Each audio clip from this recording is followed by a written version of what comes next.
everybody. I'm Regina Bryan, and welcome to the Women of Empowered Living. Today's guest is another sensational woman from our community who happens to also be a John Maxwell team member. Welcome, Karen Fasulo. Hey, Karen, how are you? I'm great. Thank you for having me. Oh, it's a pleasure to have you here. And where are you joining from today? So I live in Toronto, Ontario, Canada. Oh, awesome. And it's winter in Canada, am I right? It is, but we're lucky today. It's a bright sunny day, so it makes all of the snow not so hard to get. Exactly. I've never been to Canada, so I'm going to have to pay you a visit, Well, hopefully, when we are back on track. definitely. Karen, I'm excited to have you here because the work that you're doing in the world to help families, parents, and individuals, young people with autism is really something that you're passionate about. And I can't wait to get into all of that. But first, let's go back to an early career of yours. You owned a bakery. I sure did. There's no way I could have owned a bakery and not been 300 pounds. So talk to us a little bit about what that experience was like. Sure. Well, thank you very much. So when I was a stay-at-home mom for my three kids, it was something that I just wanted to do. In my area, there wasn't anywhere where you could get a good quality baked from scratch cake. It was only what was at the grocery stores. And that really wasn't what I wanted to feed my kids. And I thought it was really cool to learn how to bake and how to cake decorate. So I slowly grew a business, and it was my whole premise of baking from scratch that other people really were wanting as well. So before I knew it, I had renovated my kitchen in my home. I got 2, 3 mixers going every Friday night. My kids Wow. literally learned to fall asleep to the buzz of mixers. And it was like, okay, wait a second here. I either need to go full steam ahead at this or cut it down, because it was just, it was at that pivot point. So full steam ahead, I went, found a retail location, hired staff, and opened up Treat Yourself Cakes and Catering to my neighborhood. What a great name. Say that name again. Yeah, it was Treat Yourself Cakes and Catering. That's awesome. You're a true entrepreneur. I mean, you moved from a business in your home to finding a retail space. Yeah. Wow. Yeah, and really what I thought when I first opened that business was that I was going to provide cakes to people that were baked from scratch. So anybody who was, conscientious of what they were putting into their body would come to me, and lunchtime catering, all that sort of stuff. But very shortly after I just opened up the bakery, I found actually my true why as to why I opened it. So because we bake from scratch, we were able to switch out ingredients in cakes. So when a grandmother came in and asked me for a dairy-free cake for her grandson's birthday, we were able to do it. We had no problems. We knew what we needed to make the substitutes and Dairy free. Dairy-free. Yeah. And she wanted it to look just like the grocery stores, which is a little bit strange because people usually came to us because they didn't want that. But we were like, whatever, that's okay. So when she came and she picked it up, she looked at the cake and then looked up at me. And I was like, is everything okay? Like, did we do something wrong? I'm going through the checklist in my head. I'm like, no, the colors are right. The style is right. What's it? So I was like, ma'am, is there something wrong? And she had tears in her eyes and she said, is this cake really dairy free? I said, oh, yes, of course. We made all the precautions. We made sure this is safe for your grandson. And she says to me, she says, my grandson was allergic to dairy. And every year for his birthday, we get him a cake from the grocery store that looks just like this one.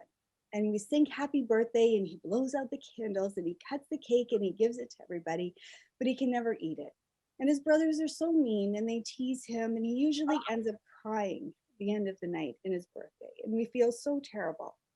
He says, but you're telling me my grandson can eat this cake? And I was like, oh, yes, he can eat the whole thing. He doesn't even need to share it if he doesn't want to, right? This is all just for him. How did that make you feel? Oh my goodness. You know what? It was a Saturday morning. The bakery was full. Everybody was just stopped and listening to this woman. And I was just like, wow. And she says, You have changed my family's life today. Thank Oh you. my gosh. And I was like, that's my new why. So from that moment forward, we were known as the place to go when you can't normally eat cake. So we did lots of firsts for kids who couldn't eat eggs. We were able to make special little cupcakes that they could take with them to their own little parties, gluten-free, dairy-free, egg-free, sugar-free, diabetics. We did wedding cakes for women who and men who were gluten-free, who otherwise would not have been able to partake in that. Can you imagine? Like, we all take advantage of the fact that, our birthday cake is just our right. It's our birthright. We get to eat cake on our birthday. But I there are never would have thought of this. so many people out there that don't that they can't do that. And our motto then became everybody gets to eat cake. And What a fun mission. What it a was. fun mission. It was. And it filled my heart. It wasn't something, because those ingredients are a lot more expensive. And usually we had to do the cake a couple of times in order to make sure that it tasted right, or that it was good. Because we also, wanted to provide something that was good. That's right. So, it wasn't about the money for that. It was more about just providing that experience. So it really did feel good. And how long did you own the bakery? So it was in operation for over 5 years. And Yeah. what sort of happened that you got out of that business, and sort of how did you wind up from there to kind of where the work you do today? Well, unfortunately, about 6 months after I opened the bakery, my marriage ended. And so then I found myself as a new business owner, and also as a divorced, sharing parent. And then about a year after that is when their father, my ex, decided to leave the country and start a new family. So now I'm a single parent And a business owner. and a business owner, and struggling with my own issues throughout all of this. Right, there was quite a bit that I was sort of trying to just push my way through, and that I didn't have time to deal with what I was going through. I focused just solely on my kids. I focused on how I was going to raise these 3 little girls up to be functioning adults, right? And not have abandonment issues. And one of the first steps that I did was I tried to get them counseling, but where we were, they told me that they can't actually talk to my children without their father being present to sign the paperwork. And I sort of laughed, because I'm like, so I'm here asking for counseling for my kids on their father abandoning them, but you can't talk to them until their father comes here and signs the paperwork, right? So they're like, yeah, we know it's a technicality. Until I got my paperwork saying that I had sole custody, they couldn't do anything. So I said, well, why can't you talk to me? And the counselor says, that's a Very great clever. idea. Right? So I was like, I will come to you. I will tell you what's happening, and you can help me help them. And I can tell you, Regina, that was the best thing I have ever done for my kids ever. Because not only did it help me, but he told me the number one thing that I needed to do. Because I was like, I don't want them growing up with daddy issues. How do I tell them? How do I fix this? I wanted to fix everything, because as parents, that's what we want to do. Of course. And what did he say to you that kind of flipped the switch for you? Well, he's just said to me, he says, Karen, he says, you didn't create this situation, so you can't fix it. You can't fix something that you didn't make. Okay. So he says, okay. I have to stop you right there, because I speak for every person, and I don't like to speak for everybody, but haven't we all at some point in our lives, whether with our kids, our spouses, anybody, we've tried to fix other people or a situation that we didn't create. And when he told you that, how did that impact you and your girls going forward? Well, what he told me that I needed to do was just simply validate their feelings. When they're crying because they're sad, say, yeah, you have a right to be sad. When they're angry, say, yeah, I'm angry too. You have a right to be angry. So by validating their feelings, that allowed them that safety to be able to actually express their feelings. So they felt like, okay, I'm allowed to actually say what I feel right now, which as an adult looking back is like, whoa, I It, wish somebody did it that is. to me, It is. like gave me that permission. And so, but the thing was, is that I was so focused on them. I was so focused on how am I going to help them? I didn't realize that I was actually helping them by letting them cry on my shoulder and kissing their forehead and saying, yeah, you're right. This really You sucks. know, I think we all think that we have to fix it. We all think we got to do something. And Yeah. sometimes we just need to be something. We just need to be a safe place for people to be heard. When Yeah. you told that the first time around, Karen, when you and I were speaking, that blew my mind for a week. That Wow. simple message. And I hope everybody watching got that. We don't have to fix it. And all we need to do is just be there to be good listeners and validate feelings. Oh my gosh. So, how did that move you all forward in terms of what came next for how you and your girls were coping through this? Well, exactly. So it gave us all a safe space to be with each other. So there was no more of that, sort of fighting each other where I was, telling them how they needed to like just suck it up and there's nothing we can do about it and blah blah blah. It could have been so negative. Like it really could have been, and not that I would have meant for it to be negative, but that would have been before I went to that counseling, that was the path because that's what you think, right? How For to sure. make it better, just like don't worry about it. Like That's push right. it How away. many times have we all done that? Don't worry about it. It's fine. Move Yeah, forward. Don't cry. Come on, get it together. yeah, We're well meaning, but it's actually the opposite of how we can best help people. I will never forget this message from you because we've all heard it. And yet, I don't know, something about you telling the story, it just clicked with me. It just really clicked. What else were you guys going through at that time, or talk to us about how you guys just kept moving through this? yeah. So it seems like there's all kinds of layers, but as life, there always is layers, right? So, and then just during all of this at the same time, my oldest daughter was going through all of her testing for learning disabilities and her anxiety, which, was sort of in the process throughout all of this anyways. But then the final glitcher was when she was going to her psychologist after about every week there was 4 months of weekly counseling appointments for her. And the therapist said to me, she goes, you know what, Karen, there's something more here. Like she should be Mm. getting this by now. Like she should be ready to move on her own. Like we didn't have insurance. So I was paying $200 an hour for 4 months every single week. Like, thank goodness I had credit cards because that's how this was all paid for. But it was important because it was her. And so Sure. she said, like, there's more here. We need to do more testing. And I So was more like, than just the learning disability. So and you and anxiety. the therapist thought learning disability initially, and there was something more going on. Yeah. Well, she does have learning disability. Like she has that diagnosis as well, but she was like, this isn't the root.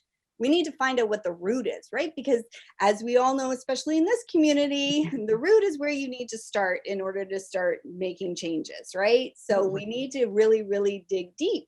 And so that's when she said, she didn't tell me what she suspected, but when she got it back, she said, no, it's autism. She's autistic. And I was like, oh, I was Single mom, entrepreneur, paying for things on credit cards, and now you get even a bigger diagnosis than just the learning disability. and the problem with that is that she handed me a bunch of brochures that was like, okay, this is what her life's going to be like now. So, she was already behind in school and we were trying to, get her caught up. So I had already seen the struggles that she really was experiencing throughout her life.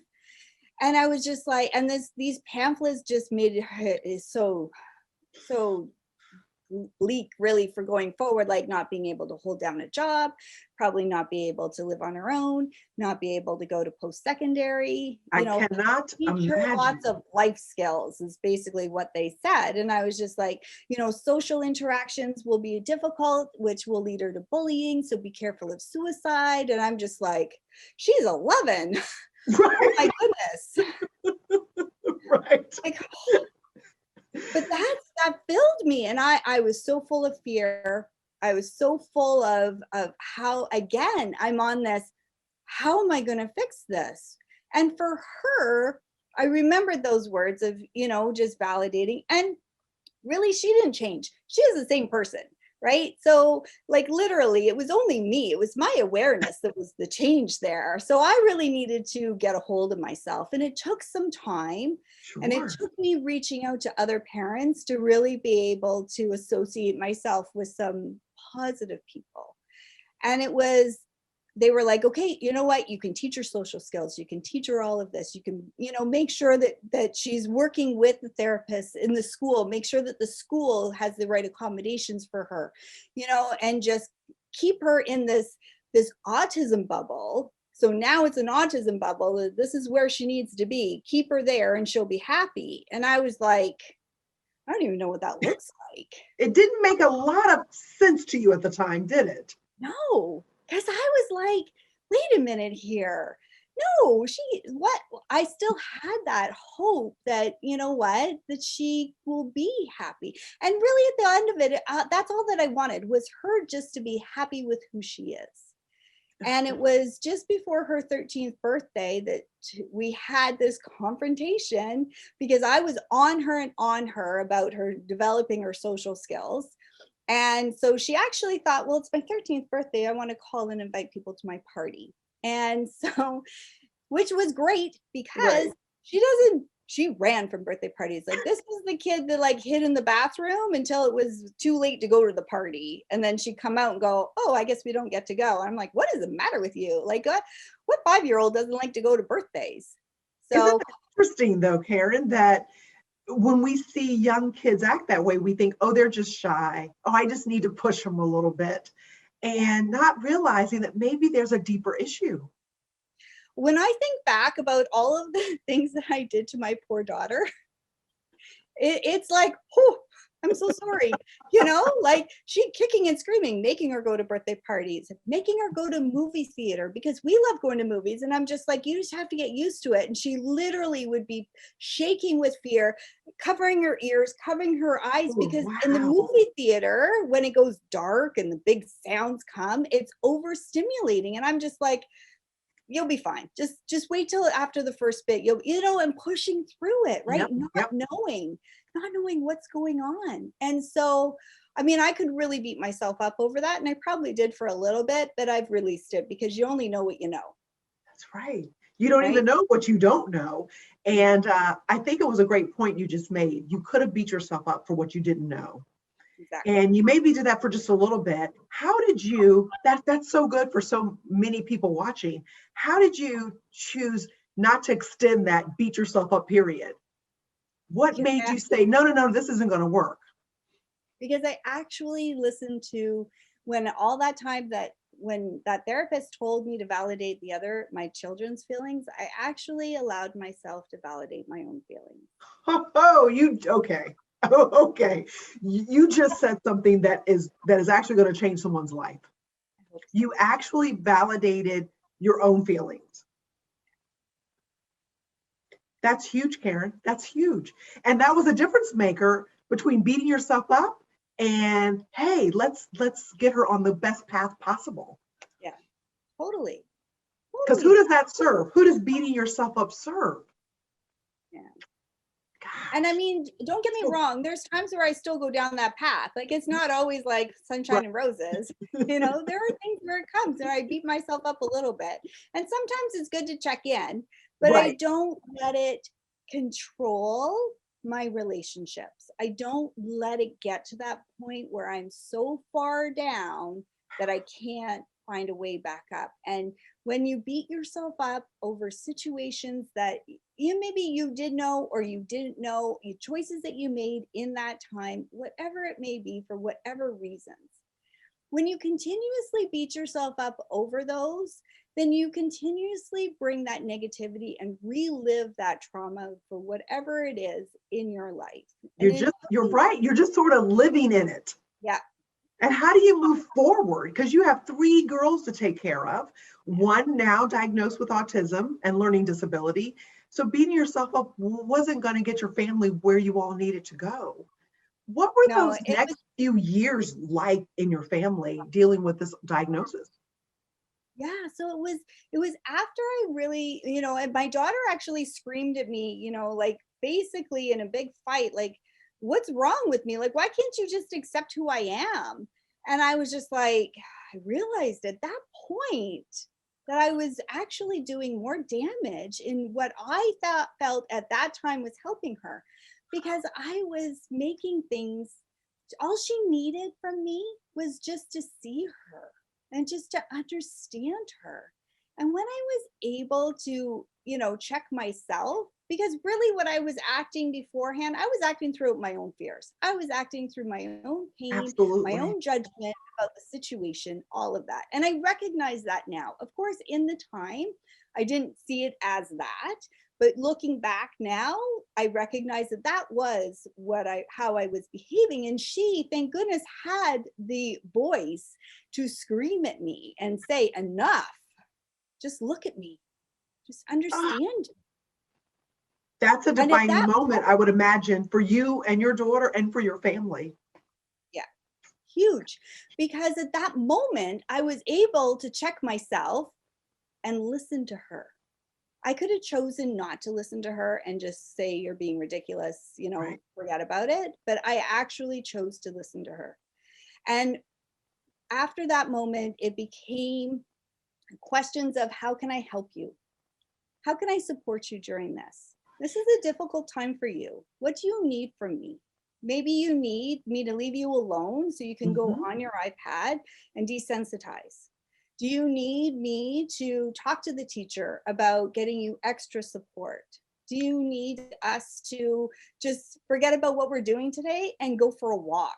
Like, what is it? And now I have two younger daughters. So Right. what that did was it actually changed the conversation in the whole house. So now raising two other daughters, they were raised with, how can I support you during this? Oh my What is it that you need gosh. from me? Yeah. Which So just serve she you, changed me as a mom. it served all of you. So even the relationship with your younger two daughters benefited from that mindset shift into, this isn't about me. How can Yeah. I serve you? Can you imagine if all of our relationships we led with that? Yeah. Wow. So Yeah. how is she doing today? Is your daughter Jordan, right? Jordan. Yeah. How is She's she doing today? she is. You know what? And to be honest, I have to say that she has the most awareness of who she truly is, which is I admire in her. Oh, And it was something that developed. So by teaching her, by asking her, what do you need from me? That taught her to advocate for herself, to understand what her needs are, to be able to move herself forward. And by doing that, that got her, she graduated high school with 2 degrees on wow. the honor roll. She had experiences that some of her teachers didn't even know was available to students, just because she was there saying, listen, I'd like to try this. I found this. Can we do this? So, and now she's completing her second year of college. She's about to Oh, graduate for film and video production, something that is like totally her passion. She is a story writer. She oh creates my scripts gosh. and fantasy stories, which is like incredible. So the And whole this, thing, and this from a young lady they said would not go on to have this kind of life. And had you fallen in that and stayed in that mindset, Karen, that could have very well been her reality. completely. You lifted yourself and your family out of that. Yeah. And so I know that's a passion of yours, is to bring that to families. So talk to us a little bit about how you've sort of paying this forward in your life and in your business. So what I've decided, or it actually came to me probably about a year ago in a meditation, where I was at a crossroads in where I wanted to go with my business, and how I wanted to show up and serve. And I was in a deep meditation, and a voice came which was so loud and audible, and it said, "You need to tell Jordan's story." And I woke up and looked around because I was like, who's here? I'm alone. And it was nobody there. It was my inner voice that was coming through and telling me in that meditation. And I went to my computer and I started typing out part of the story. And I actually recorded it, 5-minute talk, sent it into Roddy because I'm part of mentorship with the JMT. And I just was like, I don't know what this is supposed to be, but I feel like my story is going to be able to help somebody. What do you think? And of course, he was like all on board. He just was like, yeah, you need to do this. So, and that's when the process started. And it's really being a work in progress as far as, what are the messages that I want to get out there to help other people? How do I want to show up? How is this going to serve us?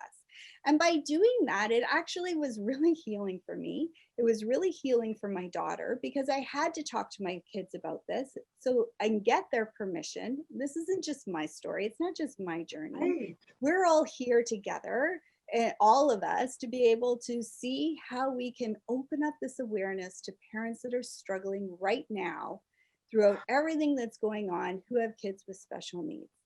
All over the world, more and more kids are being diagnosed with autism.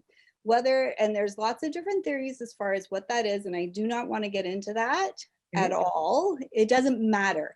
It doesn't matter how my daughter became autistic. What matters is that she's autistic right now, and how am I going to move forward? How is our whole family going to move forward with this?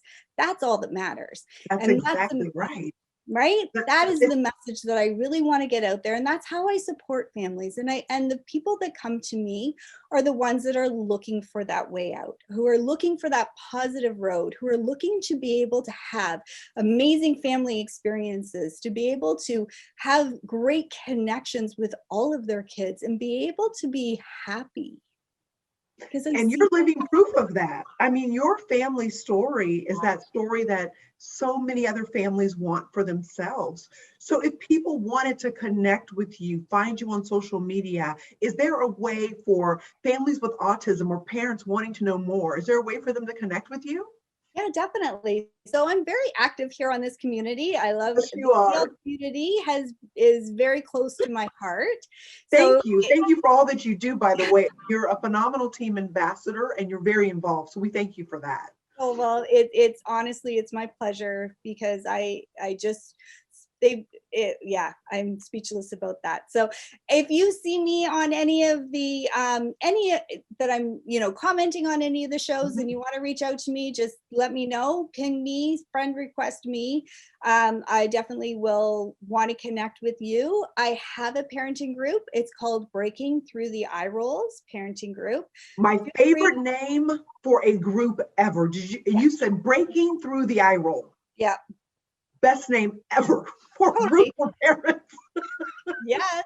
And it came from my 15-year-old who I was, going through all this. I was like, because I have a course that's called Breaking Through the Eye Rolls, and it's solution-based thinking, problem solving to solution-based thinking. And so when I was coming up with that name, I was like, what do you think we should call it? She's like, I don't know. And she walked away. I was like, thank you, Breaking Through the Eye Rolls. There we go. That's it.